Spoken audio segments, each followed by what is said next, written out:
What's going on, folks? Welcome to the latest edition of Nintendo Enthusiast Week in Review. I'm Shawn Long, I'm your host, and I'm an editor over at NintendoEnthusiast.com.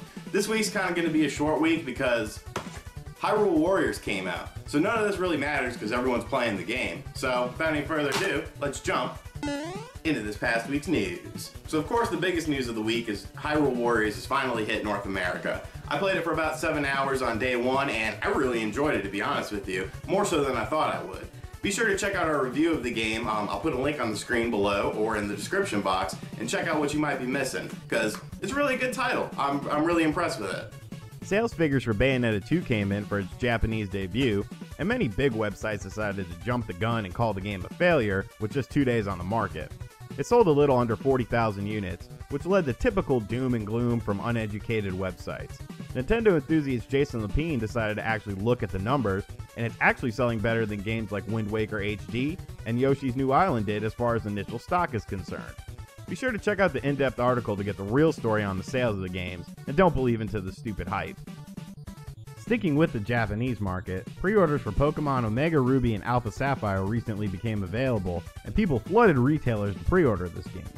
The game managed to accumulate 237,000 pre-orders in just 2 days, so it seems like Pokemon fever is alive and well in Japan. This week's Retro Game of the Week is brought to you by NewWaveTraders.com. For all your retro gaming and toy needs, be sure to visit NewWaveTraders.com. This week's Retro Game of the Week is an N64 game I really enjoy.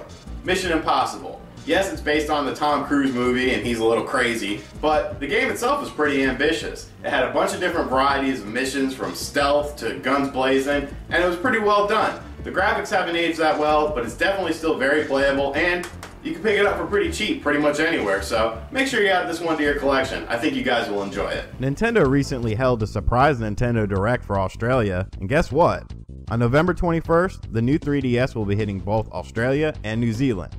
Folks in North America and Europe will still have to wait until 2015 to get their hands on the latest Nintendo handheld, however.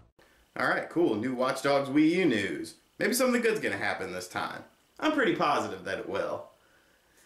Let's see, Ubisoft tweets, Watch Dogs on Wii U will not have DLC. So, you're going to charge $60 for a game that won't have the DLC. You're not even going to add it in for free because you made Wii U owners wait for a while. And then you're going to still expect the game to sell well, even though you can get it for $40 on other platforms, or you can get a version that has the DLC on it for other platforms for $60. What the fuck?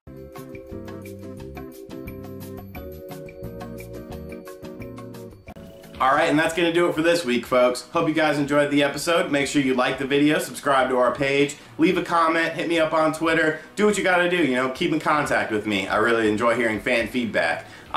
One thing I did want to mention is the fan submissions will return next week. So if you guys have some cool stuff you want me to showcase on the show, some retro Nintendo stuff, collector's stuff, custom built stuff, I don't care, whatever. If it's cool, I'll show it. Go ahead and send me either a tweet or follow the Facebook page and send me a message on there, and I'll put it on next week's show. Hope you guys enjoyed the episode. Later.